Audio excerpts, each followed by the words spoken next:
Você sempre tá lá. Vem cá, Sidão. O pastor Sidney, a gente se conhece aqui há poucos anos, acho que uns 4, 5 anos, né? Um pouquinho mais, antes da pandemia. É. E o Sidão, gente, é um cara que se assim. Quem não conhece o Sidão, levanta a mão. Quem não conhece? Sidão, pessoal, Sidão. Não, lá, quem não conhece, levanta bem alta a mão. Como não? Acabei de apresentar. Vocês caem nessa daí ainda comigo, gente? Toda vez, né? Sidão é um cara, Gilda, que se você falar, pastor Sidão, vamos em casa tomar um café? Ele vai sentar, vai tomar um café, parece que você conhece ele há 10, 15 anos. Gente boa, papo bom, gente boa demais. E eu tive a oportunidade de ministrar domingo passado lá na igreja dele, e ele vai estar com a gente aqui hoje, nos abençoando. Sidão, de casa, Deus possa te abençoar. Vamos abençoar o pastor aqui. Pai, em nome de Jesus, que o pastor Sidney seja tão somente o instrumento das tuas mãos, que ele fale somente aquilo que o Senhor já trouxe ao seu coração, que ele possa ter a liberdade do Senhor nessa noite para nos abençoar. Nós oramos e agradecemos em teu nome. Amém e amém. Boa noite, igreja. Tudo bem? Prazer, Sidney, né? Sidão. A minha esposa que fala, quando ela me conheceu, ela falou, nossa, mas ele é tão bonitinho, mas aparecido. Não é aparecido, é Sidney. Mas que honra estar aqui à noite com vocês, né? É um grande prazer para mim. O Lu é um grande amigo. Eu me sinto em casa aqui, né? Eu conheço bastante gente aqui, o Maca, o Álvaro, a esposa do Álvaro também. Tem algumas famílias aqui que nos conhecem. E só falando um pouquinho da nossa igreja, né? Porque todo mundo olha C3, o que significa isso, né? Uma seita esse negócio, né? O que significa? C3 significa Christian City Church, né? Igreja da Cidade Cristã. A C3 é uma igreja australiana que começou na década de 80. Os seus fundadores são pastores neozelandeses e que eram hips, né? Então tiveram um encontro com Cristo lá na Nova Zelândia, se tornaram assembleanos, aí depois mudaram para a Austrália e começaram a C3 ali na Austrália. E hoje a gente é um movimento de igreja com mais de 600 igrejas pelo mundo, né? Então é um movimento muito grande e hoje a gente está aqui no Brasil. Nós somos 5 igrejas aqui no Brasil. Eu conheci a C3 quando eu passei um período sabático, né, morando nos Estados Unidos, e tive o privilégio de conhecer a C3. Eu sempre ouvi aqui como brasileiro, né, falando, as igrejas dos Estados Unidos estão morrendo, estão frias, né? E aí eu, com aquele pé atrás, falei, meu Deus do céu, eu preciso arrumar uma igreja para estar firme, né? Vou passar um ano aqui, preciso arrumar uma igreja. E aí digitei na internet, apareceu uma igreja C3. Deixa eu dar uma olhada aqui, uma igreja australiana e o pastor era um alemão. Falei, nossa, vai dar uma coisa boa lá, né? Igreja australiana, um alemão nos Estados Unidos. Que trem que vai dar aqui? E me apaixonei, né? Hoje faço parte do movimento e sou apaixonado por tudo aquilo que Deus tem feito. E me sinto em casa aqui, viu, meus irmãos? Muito bom, o Lu nos recepciona muito bem. Obrigado por vocês terem emprestado o Lu para a gente lá semana passada. Muitos testemunhos, viu, Lu? O pessoal falando que bênção de palavra. Nós fomos muito edificados. E espero que essa noite também seja de igual forma, tá bom? Eu quero trazer uma palavra e o título da minha mensagem é O Reino de Ponta Cabeça. O reino dos céus é um reino de ponta cabeça. E por que esse reino ele é de ponta cabeça? Porque o foco da nossa atenção, na verdade, e hoje a gente está na era da tecnologia, todo mundo faz tudo para ganhar um like, né? Ninguém posta foto na internet, uma foto feia, com cara feia, numa situação constrangedora, né? Você sempre posta uma foto bonita, sorrindo, para que você ganhe likes, não é verdade? Todo mundo aqui gosta de ganhar like, ganhar joinha. E, na verdade, esse reino que eu quero falar com vocês, o reino dos céus, é um reino onde que nós estamos na expectativa de ganhar os likes do céu. Todos nós estamos aqui e o nosso objetivo é ganhar os likes do céu. Como que funciona isso? Sabe quando você compartilha o evangelho de Jesus para uma pessoa que não conhece Jesus? Ganhou um joinha dos céus. Quando você ora por alguém que está doente, ganhou uma joinha dos céus. Quando você encontra uma família que está à beira de se separar e você, de alguma forma, Deus usa a sua vida para que esse casal se reconcilie, ganhou joinha do céu. Então, percebe que o reino dos céus é um reino de ponta cabeça, porque o objetivo das nossas vidas é atrair a atenção de Deus sobre a terra. Lembra da oração que Jesus nos ensinou? A oração do Pai Nosso? Pai Nosso que estás no céu. Todo mundo conhece essa oração, ou pelo menos deveria conhecer. Essa oração, porque, na verdade, ela revela uma profundidade espiritual, onde nós devemos trazer a realidade dos céus aqui na terra. Então, percebe que o nosso viver como cristão, ele sempre está em busca de trazer a realidade dos céus aqui na terra. Amém? E como que funciona isso na prática? Gente, se tem uma coisa que o cristão ele precisa ter muito claro, e principalmente nos dias atuais, é que nós estamos aqui e nós estamos nesse mundo, debaixo desse governo, debaixo desse sistema, debaixo dessa sociedade, mas o nosso objetivo é que Deus seja glorificado. Então, quando você não trai a sua esposa, você está fazendo com que Deus seja glorificado. Quando você não bebe, quando você se assenta ali na roda das pessoas, mas você não é o cara que bebe, você está glorificando a Deus. Quando você cuida muito bem dos seus filhos, você está glorificando a Deus. E para os solteiros, né? Quando você não fica, né? Como o mundo ensina, fica. Pelo menos na nossa época era assim, né? Que falava. Agora eu nem sei como que é. Me explica. Ainda? Então, opa. Não estou tão desatualizado assim, né? Porque de vez em quando você vai falar com os mais jovens hoje, fala, nossa, que ultrapassado que você já está, né?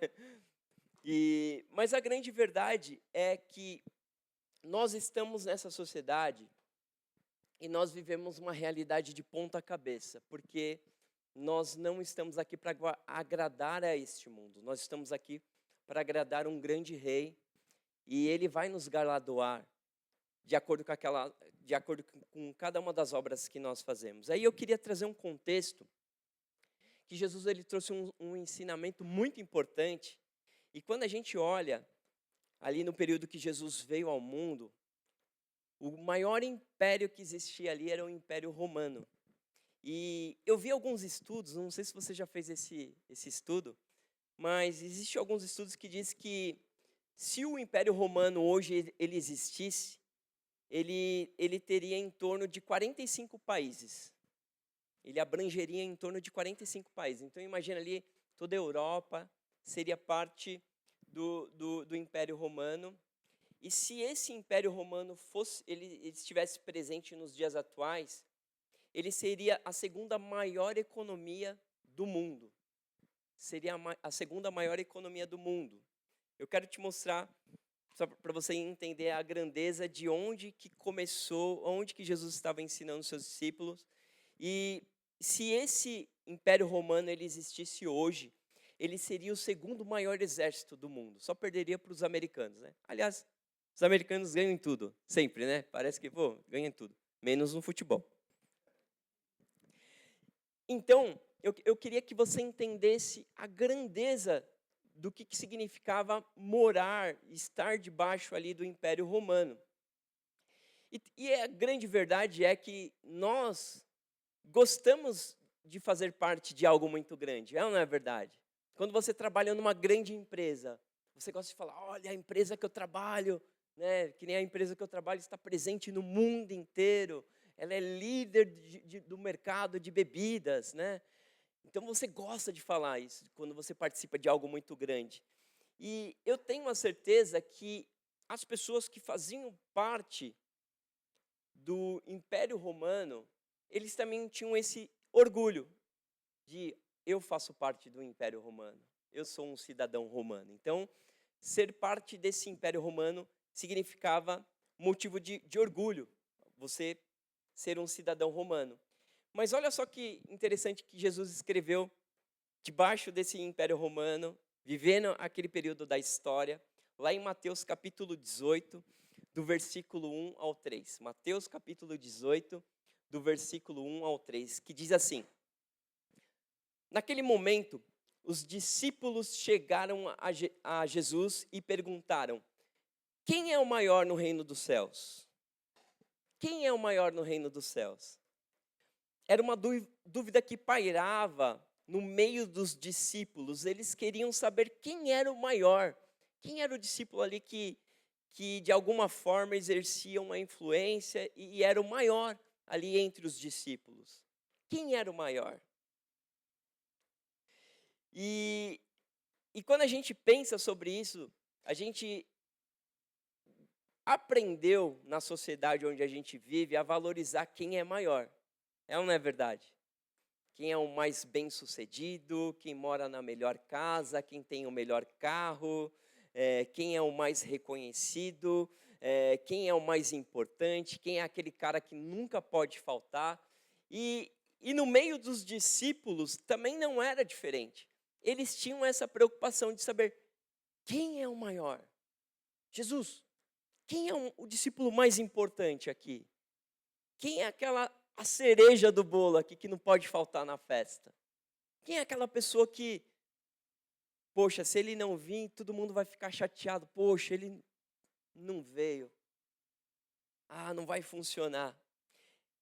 Essa era a grande preocupação dos discípulos naquele momento. Os discípulos queriam saber quem era o maior. Mas olha só a resposta que Jesus trouxe. Lá em Marcos capítulo 10, versículo 42 e 45. Jesus os chamou e disse: Vocês sabem que aqueles que são considerados governantes das nações as dominam. E as pessoas importantes exercem poder sobre elas. Não será assim entre vocês. Pelo contrário, quem quiser ser importante entre vocês deverá ser servo. E quem quiser ser o primeiro deverá ser escravo de todos.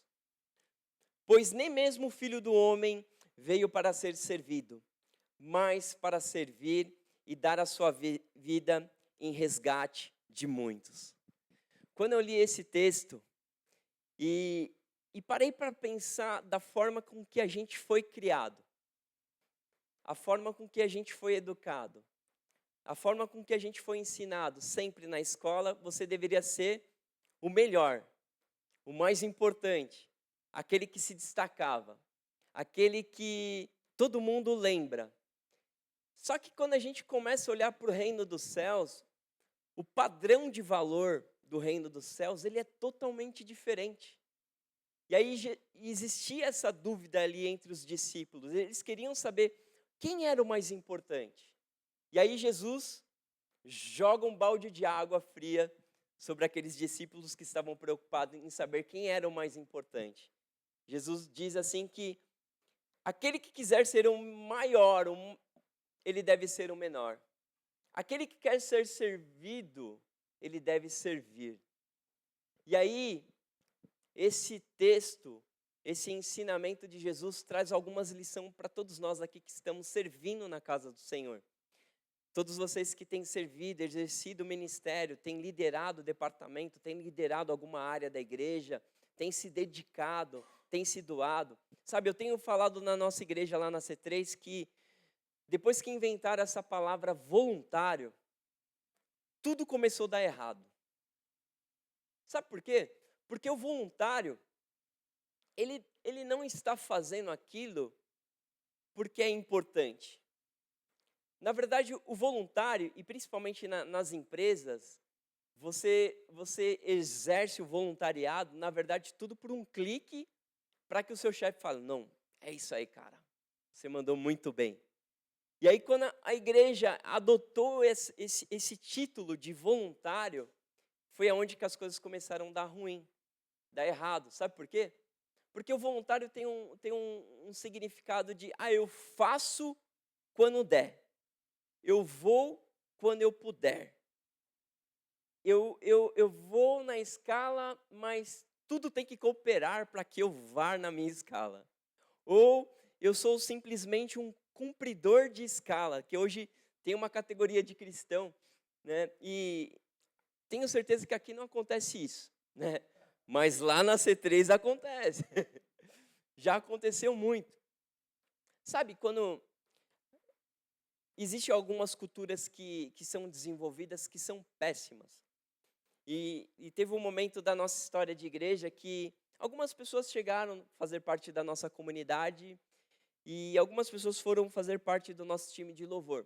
E aí eles trouxeram algumas culturas de outras igrejas, né, que é a cultura da escala. O cara só vai na igreja no dia da escala, no dia de servir. Quando ele não serve, ele está de folga da igreja. Aqui não acontece isso. Só acontecia lá na C3 São Bernardo. Só na C3. E eu tive que chegar ao ponto de conversar com esse pessoal e falar assim, gente, de verdade, do fundo do meu coração, eu amo vocês. Mas a cultura do reino dos céus não funciona dessa forma. A gente não quer um artista para tocar no dia da escala. Nós queremos um irmão para estar junto com a gente celebrando todos os domingos. E aí não importa se você está tocando um instrumento ou se você está cantando. O importante é que você está aqui para servir a Jesus.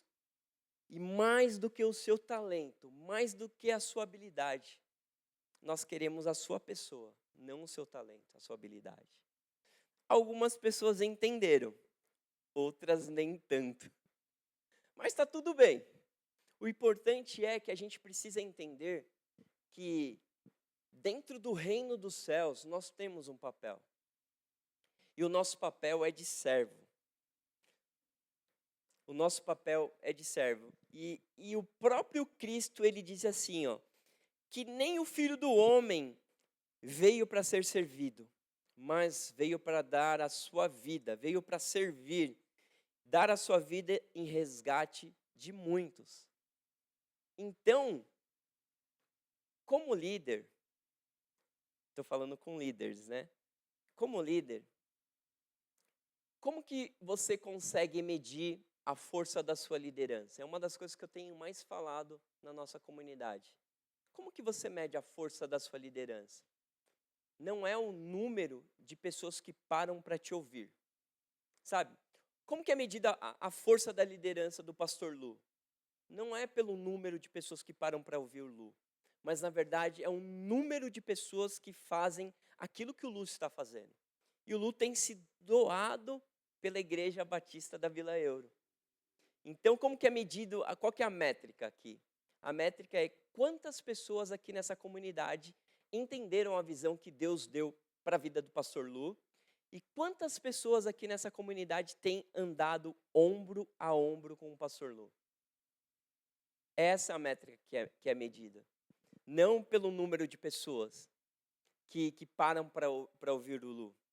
E isso é muito importante porque nós precisamos entender o significado dessa palavra servo. Então, o Lu não gosta, mas eu gosto, eu acho demais. Vira para o irmão que está do teu lado e diz assim, você não é um voluntário. Mas fala com alegria, fala, dá aquele sorrisão. Você é um servo de Cristo. E aí, quando nós entendemos que nós somos servos de Cristo, tudo muda. Tudo muda. Sabe por quê? Porque o voluntário, ele é descomprometido. Ele faz quando ele quer, na hora que ele quer. Mas o servo, não. Porque ele tem um Senhor. E quem é o nosso Senhor? Jesus. Jesus. Ele é o nosso Senhor. E sabe o que significa a palavra servo? A palavra servo, o original dela é uma palavra chamada doulos, que significa escravo. E o significado da palavra escravo significa que você não pertence a você mesmo. Você não é senhor de si mesmo. Pelo contrário, você é propriedade de alguém. E quem é o nosso dono? Jesus. Eu sei que hoje você usar essa palavra escravo, soa, é difícil, né? Porque a gente está no momento assim, como que eu posso usar? Qual que é a palavra que eu posso usar? Que a gente tem que ser corretamente, né, na nossa linguagem.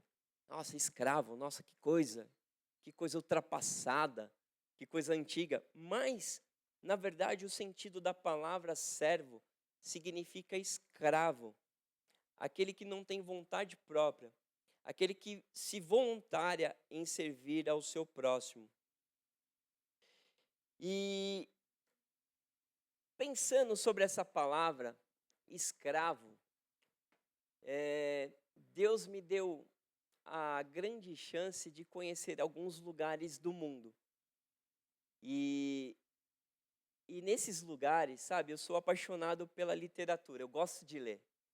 Mas Deus, Ele me deu uma bênção de conhecer alguns países, de alguns lugares de onde eu li algumas histórias. E uma dessas histórias, e um desses lugares que eu tive o privilégio de conhecer, era... Quem já ouviu falar da comunidade dos morávios? É uma grande história. A história dos morávios diz assim que houve uma jornada de oração, uma reunião de oração. A história conta que essa reunião de oração durou mais de 100 anos.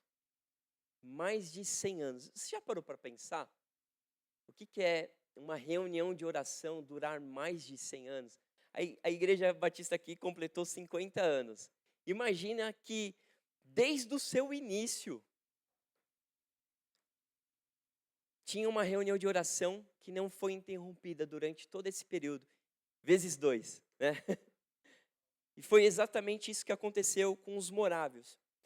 E a história conta a história de 2 jovens morávios que souberam a respeito de uma ilha no leste da Índia, que haviam mais de 3.000 escravos nessa ilha, e esses escravos eram escravos ateus, né? Estavam ali debaixo do regime britânico, e eles não conheciam a Cristo. E não havia permissão nenhuma de algum missionário entrar naquela cidade, nessa ilha. E esses 2 jovens, eles tiveram a grande ideia de se venderem para serem levados para essa ilha britânica, essa ilha na Índia, que estava debaixo do regime britânico, e eles se tornaram escravos. E qual que era o objetivo deles? Para que eles fossem para aquela ilha pregar o evangelho para aquelas pessoas que não conheciam a Cristo. Eu sei que quando a gente olha para essa realidade parece algo muito distante, né? Como assim? Você se vender como escravo para você ir numa ilha, morar numa ilha que só tem escravo, para que você tenha a oportunidade de pregar o evangelho de Cristo. A gente parar para pensar sobre isso parece que é algo muito distante. Muito, muito, muito, muito distante. Mas a grande verdade é que esses 2 jovens fizeram isso. E o resultado final foi com que essa ilha toda foi alcançada para Cristo. Porque 2 jovens tiveram a coragem de fazer aquilo que ninguém tinha coragem de fazer. Eles entenderam que eles já tinham um Senhor. Eles eram escravos de Cristo.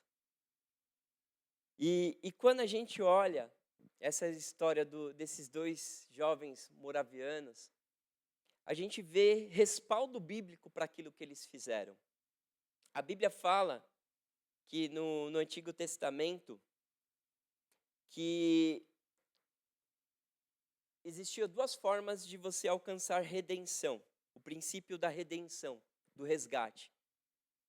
O princípio do resgate funciona da seguinte forma. Quando você tinha uma dívida e você não tinha dinheiro para quitar essa dívida, você tinha que ou vender animais, ou vender a sua terra, se você tivesse. E se você não tivesse nem animais, nem prata, nem ouro, você tinha que, ou nem terra, você tinha que se vender como escravo.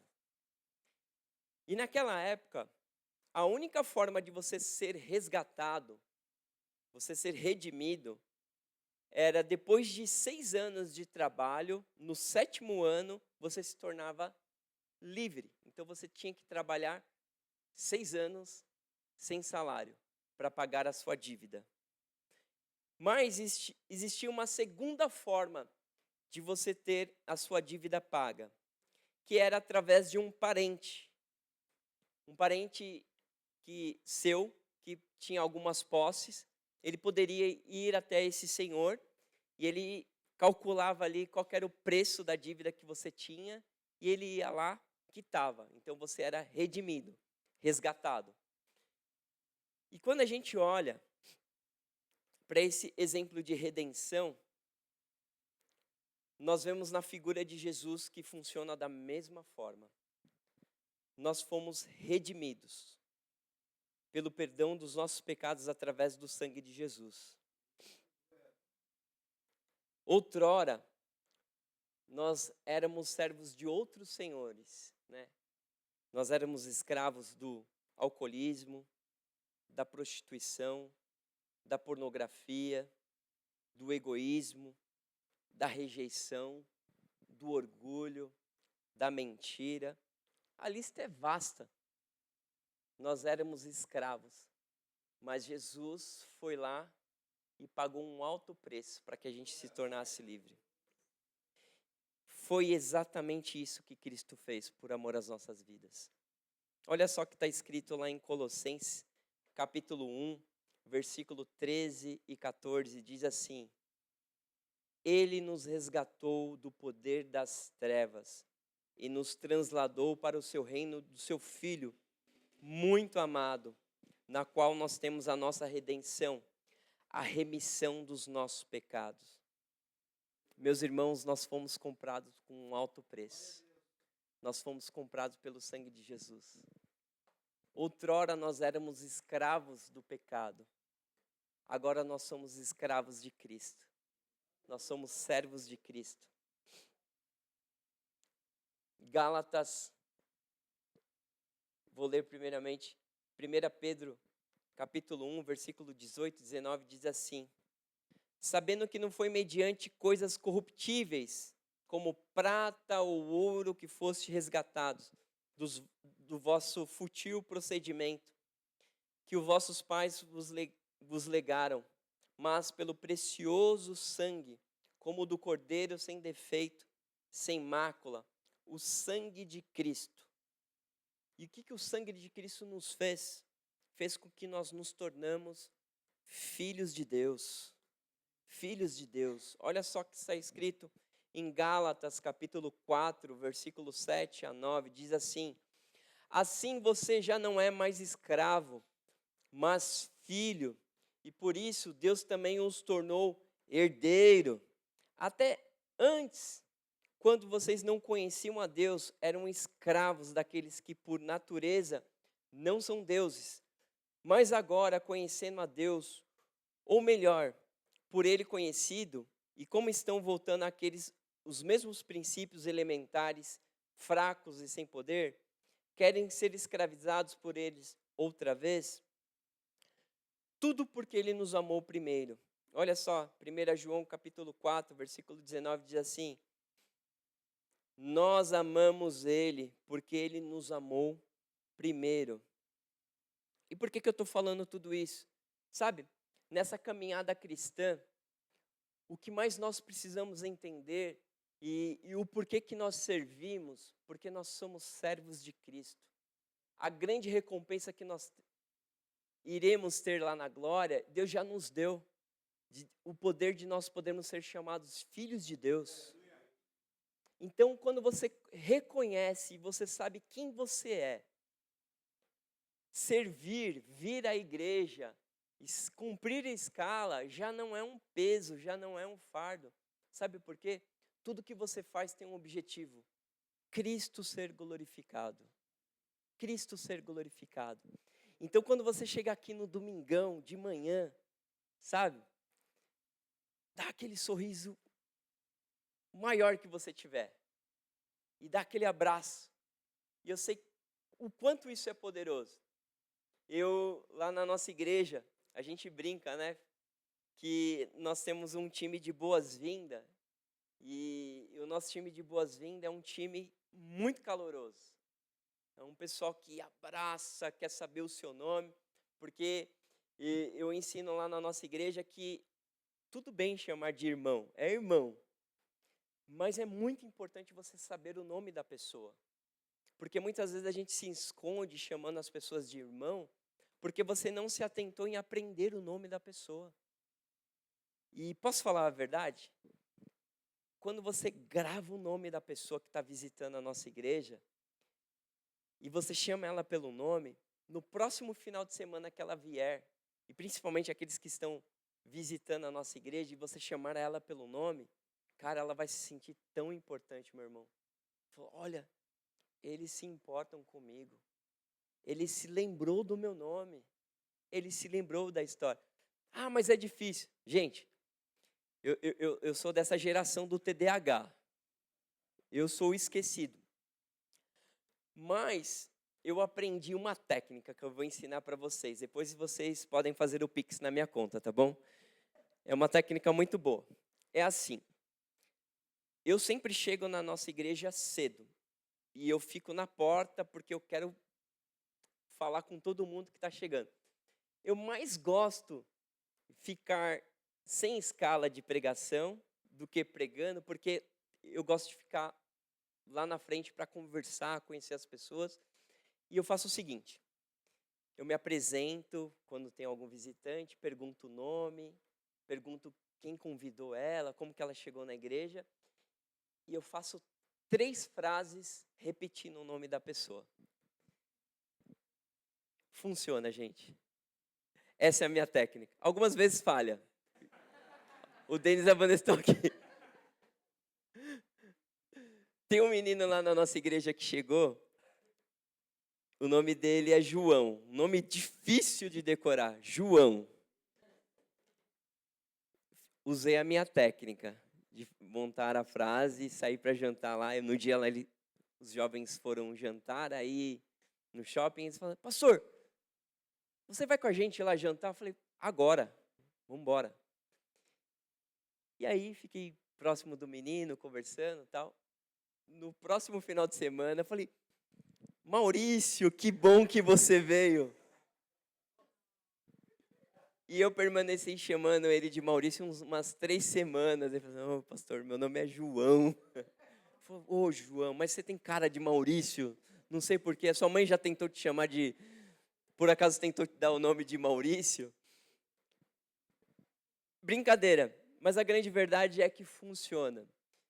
E o ponto é que isso é fundamental, e principalmente no momento da história que a gente está, e por mais que a gente está conectado, porque todo mundo conversa com todo mundo via WhatsApp, pelas mídias sociais, mas a gente vive um momento onde as pessoas mais se sentem sozinhas. Não sei se vocês sabem disso.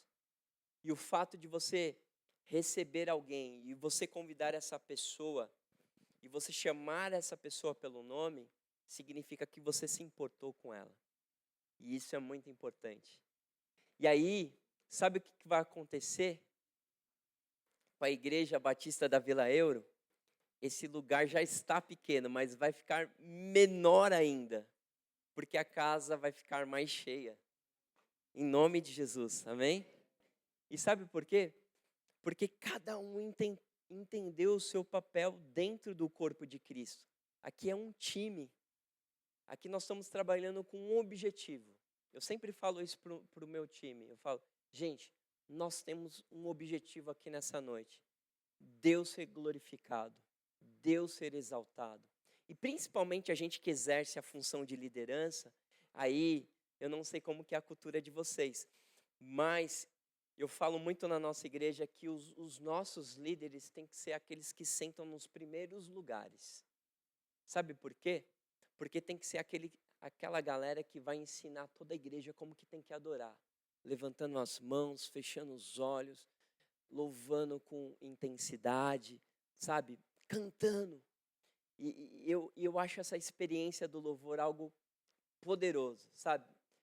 Eu sempre falo na nossa igreja que Não tem como ser crente online. A experiência da igreja online é uma experiência furada. Não funciona. Igreja, sabe o que é? Eu estar do lado do meu irmão e ele está adorando a Jesus, e aí eu me empolgo porque ele está cantando, eu vou cantando junto com ele, e de repente a presença de Deus vem, e a gente começa a chorar e se alegrar na presença de Deus, e aí às vezes a gente está enfrentando um problema bem gigante que a gente não sabe nem como resolver, mas aí você já esquece desse problema porque ele se torna insignificante diante da glória de Deus, e é exatamente isso que a gente tem que fazer. Nós vamos ensinar a nossa comunidade a adorar ao Senhor. E isso é uma responsabilidade de quem exerce liderança. Não é só do Lu. Porque é fácil, né, jogar a responsa sobre as costas do pastor. Não, é o pastor que tem que ensinar. Não. É responsabilidade de todos nós. E quando a gente entende que nós somos servos de Cristo, meus irmãos, tudo muda. E a minha mensagem para vocês nessa noite é essa. É que o reino de Deus é um reino de ponta cabeça. A gente faz tudo diferente. A gente entendeu que o papel do servo, aquele que quiser ser o maior, ele é o menor. Aquele que quer ser servido, ele passa a servir. Ele passa a lavar os pés dos outros. E não com uma atitude de ser reconhecido pelos aplausos dos demais. Não, nós celebramos o serviço. É importante a gente celebrar. Mas mais do que celebrar, nós sabemos que tudo que nós fazemos para o grande Rei dos Reis. Amém? E eu queria falar isso para vocês, que o seu trabalho não é em vão no reino dos céus, meus irmãos. Todas as vezes que você está aqui nessa casa, que você não falta no culto de domingo, todas as vezes que você convida, você traz um convidado, meu irmão, pense da seguinte forma. Todas as vezes que eu vou pregar, sabe como que eu prego? Imaginando que vai ser a minha última oportunidade de poder compartilhar o evangelho para a pessoa que está me ouvindo. Aí eu entrego tudo de mim. Eu vou dar o meu melhor, eu vou servir, eu vou orar, eu vou abraçar, eu vou celebrar. Sabe por quê? Porque eu entendo que tudo aquilo que eu faço tem um objetivo, Deus ser glorificado. E a palavra que eu sinto no meu espírito, Luz, sobre a igreja da Vila Euro, da Igreja Batista da Vila Euro, é que vocês vão passar por um processo de aceleração em nome de Jesus. Um tempo de avanço onde as paredes desse lugar não vão poder comportar aquilo que Deus tem para fazer através de vocês. Não tire a mão do arado, meu irmão. Não olhe para trás. Não fique, mas eu estou cansado. Meu irmão, lá no céu a gente vai descansar. Enquanto nós estamos aqui na terra, nós vamos trabalhar até que todas as pessoas dessa cidade conheçam o nome de Jesus. Trabalhe com afinco. Trabalhe com afinco. Lembre-se disso. Deus tem algo poderoso para essa igreja, mas esse algo poderoso passa através da sua vida, em nome de Jesus. Quero te convidar a você ficar de pé, em nome de Jesus.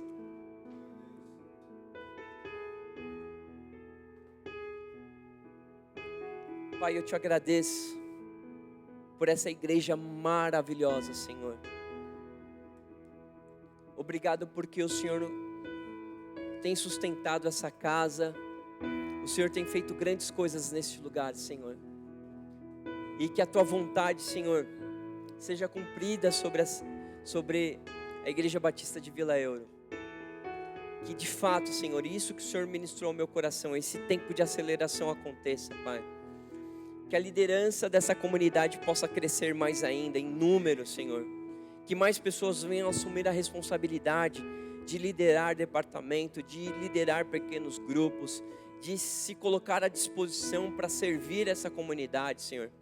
Que mais e mais pessoas, Senhor, venham se engajar nesta obra, Senhor, de anunciar o Teu reino. E a minha oração é que o Teu Espírito Santo venha soprar sobre cada coração. A minha oração nesta noite é, Senhor, renova as forças do Teu filho, da Tua filha, em nome de Jesus. Renova, amplia a visão, dá uma visão estratégica, Senhor, daquilo que eles precisam fazer para colher mais vidas para o Teu reino, Senhor. Amplia a visão, em nome de Jesus, amplia a fé dos Teus filhos, que eles possam se ousar, que eles possam cada vez mais ser ousados na Tua palavra, em nome de Jesus. Tira todo o cansaço, tira todo o desânimo. Eu sei que pode ser que você chegou aqui até esse lugar aqui ferido por alguma situação, por alguma palavra que alguém liberou sobre a sua vida. Meu irmão, eu quero declarar sobre você que você é livre em nome de Jesus. Toda palavra que foi lançada sobre você, que trouxe tristeza, que te paralisou, que nessa noite seja uma noite de liberdade para você em nome de Jesus. Você é livre. Você é livre dessa acusação, dessa palavra que foi lançada sobre você. Que você possa se levantar nessa noite e dar muitos frutos para a glória de Cristo, em nome de Jesus.